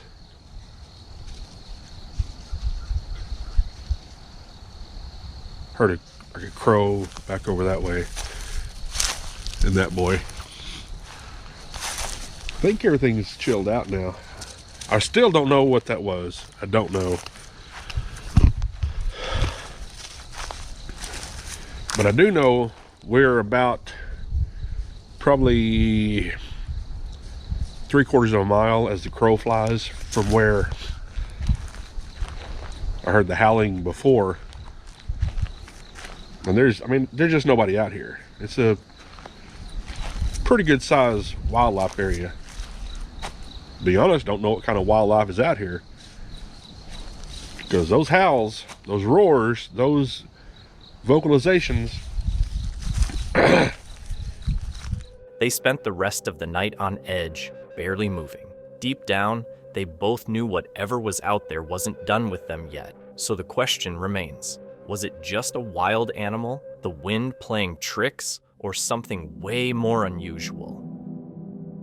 This video is from Walk with Wallace, a UK-based YouTube channel about solo hiking, wild camping, and outdoor adventures, often filmed in the Scottish Highlands and other remote parts of the UK. Wallace mixes scenic trails with personal reflection, storytelling, and sometimes eerie encounters, especially in Old Bothies, full of history and legend. On March 17th, 2025, Wallace sets out for his first solo night in a bothy at Glendorthy in the West Highlands of Scotland. Hidden deep in the forest trails, the bothy has a heavy atmosphere, with local folklore tying it to James of the Glen, a man believed to have been wrongly executed and whose presence is still said to remain.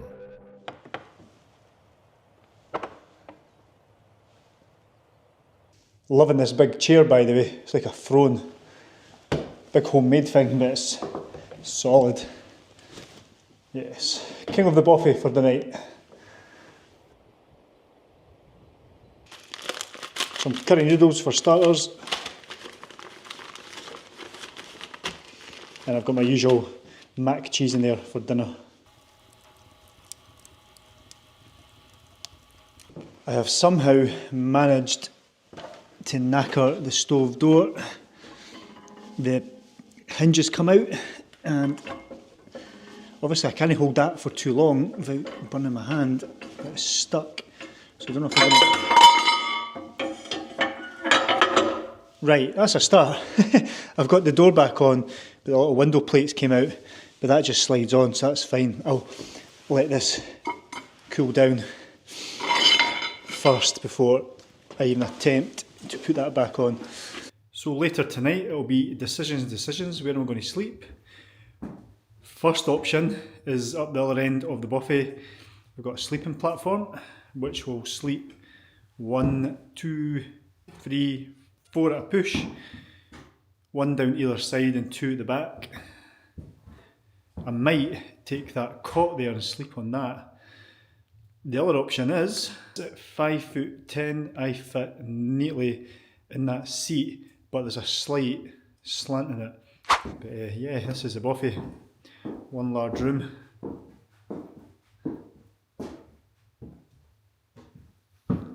There you go.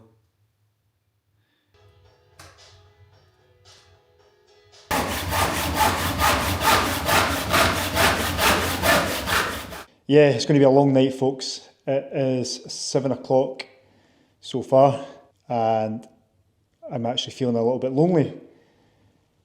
It's weird being sort of tucked away in a little buffet in the Highlands on your jack. Haven't got wee Kev sitting opposite me, just talking shite with him, but I don't know if this is for me, to be honest. And it's eerily quiet. It sounds quite windy and stormy outside, but it's calm at the moment. It's like nothing. And then you're hearing creaks and knocking noises as well, and I don't think I'm going to sleep tonight. My imagination is going to run wild. But I managed to pick up some extra bits of firewood. There was 3 short planks here. Got them sawn up, so that'll buy me a bit more wood. It's a hungry little stove, but it's giving out alright heat. It'd be better if they partitioned the buffet a bit. Listen to me, full of complaints.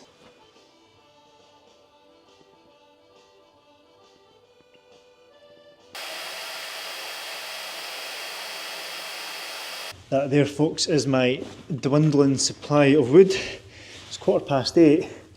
Got 1 split log left. I mean, that's just as good as kindling, isn't it? 3 bits of this wood here, and somebody left this. After arriving, he sets up inside, cooks some curry noodles, and gets firewood ready for the night. 9:30, folks, and as you can see, I'm in my bed. I'm going to let the fire peter out and we try and get some sleep. So, good night. Find the off button. There we go. It's dark. Hiya, pals. Night, pals. During the night, I had a bit of a spooky experience. I woke up with what felt like a hand on my shoulder. I initially thought it would be the dog or one of the cats. Then I got a stark reminder I was actually in a buffet alone. I then thought it maybe be a mouse or a rat, so I flicked my shoulder to get it off. The weight lifted, but then nothing happened. No squeak or no noise of it landing on the floor. Later that night, he suddenly wakes up after feeling a hand on his shoulder. At first, he thinks it might be one of his pets. Then he realizes he's completely alone. 15 years, I have finally managed to do my first ever solo buffet night. And would I do it again? Probably not. I don't think I'd go out my way to do a solo buffet night. And the reason being is I've always used buffets as like a social thing, like you go with friends and have a chat, a couple of drams around the fire. Last night I just felt a little bit lonely, just wasn't quite for me. And then during the night I felt that hand on my shoulder. My initial thoughts was it was a mouse. Flicked my shoulder, waiting for the thud of a mouse or a rat or something. And absolutely nothing, not even a squeak. So yeah, that freaked me out a little bit. Probably my imagination, but when I arrived at the Bothy last night. There was a couple there just leaving. They were just day tripping with their dog, and she was telling me that James of the Glen haunts the Bothy. So I don't know, it's all these folklore, isn't it? Do you know what? It's probably just my imagination, but these things do sort of freak you out a little. He makes it through the night safely, finishing his first solo Bothy stay, but in the morning, he admits the experience was very uncomfortable. The strange feeling he had during the night stayed with him, and he says he's not eager to do another solo Bothy trip anytime soon. When he first arrived, a couple had told him the Bothy was rumored to be haunted. He tries to blame it on his imagination, but even he admits he's not completely sure it was all in his head. Thank you so much for watching. Don't forget to subscribe and hit the notification bell so you can stay updated with our latest videos.